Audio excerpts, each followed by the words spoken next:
à tous, bienvenue sur ma chaîne. Pour ceux qui ne me connaissent pas encore, moi c'est Stéphanie, je suis auteure de romances et chroniqueuse littéraire à mes heures. Aujourd'hui j'avais envie de vous parler un peu de ce qui a fonctionné pour moi pour me lancer dans l'écriture. Faut savoir que ça fait pas très longtemps que j'écris professionnellement, si on peut dire ça comme ça. Mon premier roman normalement sort début juillet prochain et je suis encore en train de participer au concours historique sur Fixia.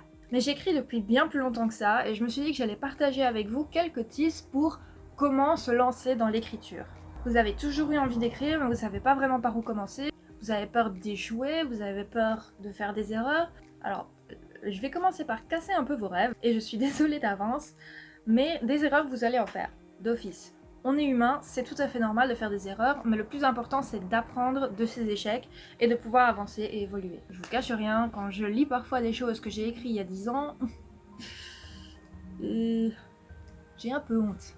Cette vidéo se fera donc en 3 parties. D'abord, on va casser quelques mythes sur l'écriture. Ensuite, je vais vous parler de quelques bons réflexes à avoir. Et enfin, des choses à ne pas faire. À savoir que je ne suis pas prétentieuse au point de me dire que ces conseils vont fonctionner pour tout le monde. Ce sont des choses qui ont fonctionné pour moi uniquement. Si ça fonctionne pour vous, tant mieux. Si ça ne fonctionne pas pour vous, je ne suis pas Stephen King non plus. Tout ce que je veux, c'est partager un peu avec vous mon expérience. On commence tout de suite avec les mythes.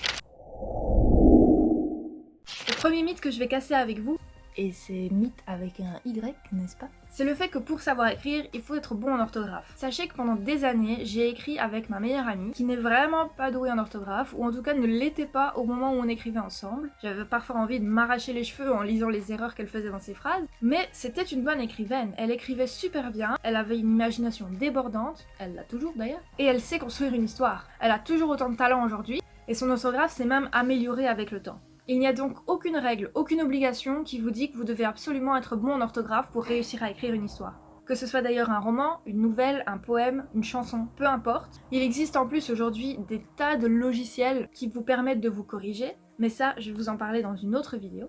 On est au 21e siècle les gars, il y a toujours moyen de se corriger et de s'améliorer. En plus, si vous aimez écrire, je suppose que vous aimez lire, et il a été prouvé 1 million de fois que la lecture aide à améliorer l'orthographe. Le deuxième mythe qu'on va casser aujourd'hui, c'est l'idée qu'il faut se fixer un genre dès le départ. De base, je suis pas une grande fan des limites. Pour moi, les genres n'existent pas, que ce soit dans la musique ou même dans la lecture. Bien sûr, il y a des codes, il y a des règles qui font que certains bouquins peuvent s'apparenter à un genre plutôt qu'à un autre. Mais j'ai lu de la romance, qui font aussi bien du fantastique que de la science-fiction. Il n'y a pas vraiment de limite à se poser. En plus, si vous vous posez une telle limite dès le départ, ça va plus vous frustrer qu'autre chose. Si vous avez envie d'écrire une histoire d'amour entre Dark Vador et Harry Potter, allez-y, faites-vous plaisir. Ça pourrait être pas mal en fait. Le troisième et dernier mythe qu'on va casser aujourd'hui, c'est l'idée qu'il faut obligatoirement se lancer dans l'écriture seul. Aujourd'hui, il y a tout un tas d'auteurs qui fonctionnent en duo ou en trio et qui fonctionnent même mieux comme ça que seul. Alors pourquoi avoir à se supporter soi-même? C'est vrai quoi. J'ai écrit pendant des années avec 3 personnes, 4 même parfois, et ça donne toujours des histoires super intéressantes, parce que justement, il y a plusieurs points de vue, il y a plusieurs styles d'écriture un peu mélangés, et même si parfois ça peut paraître dérangeant, avec le temps et avec de l'entraînement, un duo ou un trio peut fonctionner à merveille, et être en totale symbiose. C'est tout pour les mythes, maintenant on va parler des bons réflexes à adopter. On enchaîne tout de suite avec l'idée qu'il faut absolument trouver des gens comme vous. Ne restez pas seul. Ce n'est pas une bonne idée parce que vous allez tout simplement vous bagarrer avec vous-même. Vous allez lancer toute votre frustration, votre impression que vous faites de la merde sur les murs. Et eux, ils peuvent rien faire pour vous. On est au 21e siècle les gars. Utilisez les moyens qui sont à votre disposition pour rencontrer des gens. C'est toujours super intéressant d'avoir un autre point de vue que le vôtre ou que celui de votre père sur ce que vous écrivez. Il y a un tas de groupes aujourd'hui sur Facebook, des pages Instagram ou même des blogs qui permettent de rencontrer des gens qui écrivent aussi ou qui veulent écrire et qui n'osent pas se lancer parce qu'ils ont peur de se lancer seuls justement, qui peuvent vous motiver, qui peuvent partager leur propre expérience et enrichir votre imagination. Une chose qui a bien fonctionné pour moi, c'est de commencer dans un cahier. Écrire à la main, c'est toujours un peu plus fatigant et beaucoup plus lent que d'écrire sur ordinateur ou sur machine à écrire, pour les plus anciens. Mais pour moi, ça me permet de mieux visualiser ce que je voudrais écrire. À savoir que j'ai commencé par écrire en secondaire, avec des amis, dans des cahiers qu'on se passait en classe, et qu'aujourd'hui j'ai une pile comme ça, de cahiers avec des histoires qu'on n'a jamais terminées, mais c'est d'autant plus marrant parce que les écritures changent avec le temps, donc c'est chouette de voir comment j'écrivais quand j'avais 16 ans. Vous allez peut-être avoir tendance à aller directement vers un ordinateur, mais sachez que sur un écran, c'est beaucoup moins facile de lire et de repérer les erreurs que sur un cahier. Autre chose qui a super bien fonctionné pour moi, c'est m'essayer à la fanfiction. Alors une fanfiction, qu'est-ce que c'est pour les débutants? En gros, c'est une histoire qu'on construit à partir d'une autre. Ça peut être une histoire que vous avez déjà entendue dans une série, dans un film, dans un autre bouquin, dans un documentaire même, peu importe, du moment que vous partez de quelque chose qui existe déjà. Le but, c'est de rajouter vos propres personnages, votre propre intrigue à l'histoire, pour la faire partir dans un sens un peu différent de ce à quoi vous vous attendiez au départ, ou de ce que les gens connaissent. C'est comme ça que j'ai commencé. J'ai commencé avec une fanfiction sur Vampire Diaries avec ma meilleure amie, quand j'étais encore en secondaire, et on s'est tellement bien marré qu'au final, on s'est dit on va en faire plein d'autres. On n'a jamais terminé toute cette fanfiction. En vrai, c'est sympa parce qu'on ne peut jamais vraiment voir la fin de ce genre de truc. Ça permet justement de stimuler votre imagination et de créer des personnages de toutes pièces qui peuvent s'intégrer dans un univers qui existe déjà. Je vous conseillerais aussi de vous lancer des défis. Prenez une phrase, prenez un objet, prenez une couleur et faites-en une histoire. N'importe quoi. Ça peut être 3 lignes, ça peut être une page, ça peut être 500 pages. On s'en fiche du moment que ça vous inspire et que ça vous permet de vous entraîner. Un autre bon réflexe à adopter, ce serait peut-être d'écrire un journal intime. Maintenant, c'est pas obligé d'être un de ces petits journaux intimes avec un petit cadenas que vous aviez quand vous aviez 6 ans. Ça peut être tout simplement un journal d'idées noires si vous vous sentez mal, un journal d'humeur ou un journal de bord, qui détaille vos activités de la journée par exemple. Le but, c'est de vous plonger dans l'introspection, d'essayer de vous comprendre vous-même et surtout de comprendre ce qui vous stimule. Ça peut aussi vous aider à comprendre les sentiments qu'il y a en vous, les émotions que vous ressentez, et ainsi les transposer à un personnage plus tard pour le rendre encore plus réaliste et beaucoup plus identifiable pour les lecteurs. Enfin, une fois que vous vous sentez suffisamment prêt, je vous suggère de tenter les plateformes. Les deux plus célèbres sont Wattpad et Fixia. Maintenant, je n'ai jamais vraiment essayé Wattpad, je vois pas trop l'intérêt, mais c'est la question de cette vidéo. Si vous avez essayé Wattpad, qu'en pensez-vous? J'ai entendu du bon, j'ai entendu du mauvais, j'aimerais bien en savoir un peu plus. Alors n'hésitez pas, répondez dans les commentaires, ça me sera vraiment très utile. On passe tout de suite à la troisième partie de cette vidéo et aux choses à ne pas faire. La première chose que je vous dirais de ne pas faire, c'est justement de ne pas vous fixer de limite, ni même de minimum. Si vous avez envie d'écrire 3 phrases, écrivez 3 phrases. Si c'est les 3 meilleures phrases de toute votre vie, eh bien tant mieux, c'est génial. En soi, je vous dirais même de ne pas définir dès le départ ce que vous voulez écrire.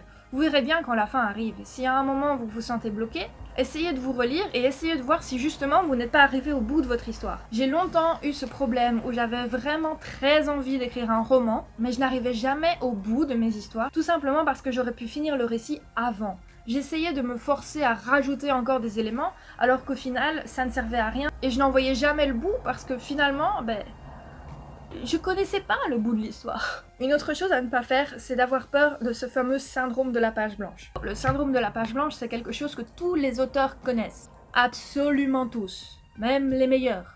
Il arrive à un moment de votre histoire où vous savez que vous pouvez continuer, mais vous n'y arrivez pas tout simplement parce que vous avez un blocage.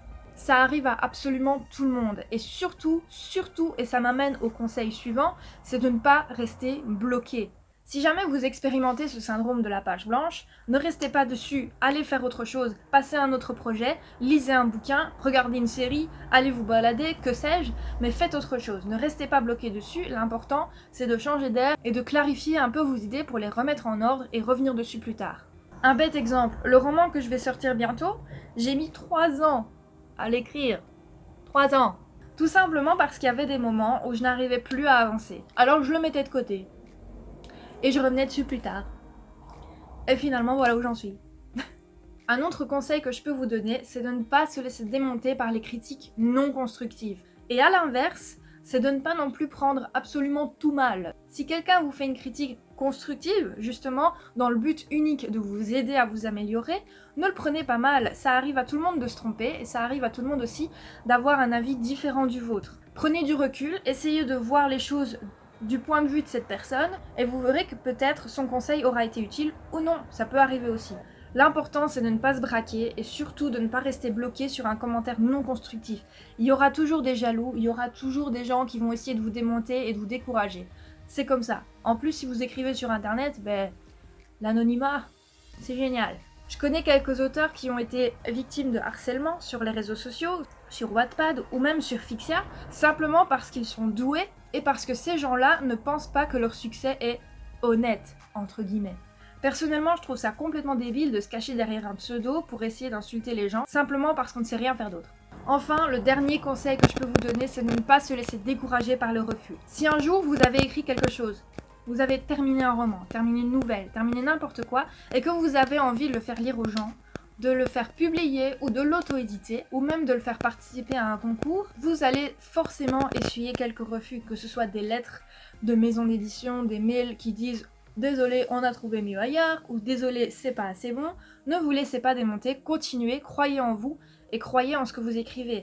Bête exemple, Stephen King, un des plus grands auteurs de ce siècle et du siècle dernier, je devrais ajouter, a essuyé près de 42 lettres de refus avant d'être enfin publié. Voilà. D'ailleurs, il y a un super bon livre qu'il a écrit et qui peut vous être très utile, une sorte d'autobiographie d'auteur qui s'appelle Mes écritures et que je vous recommande fortement.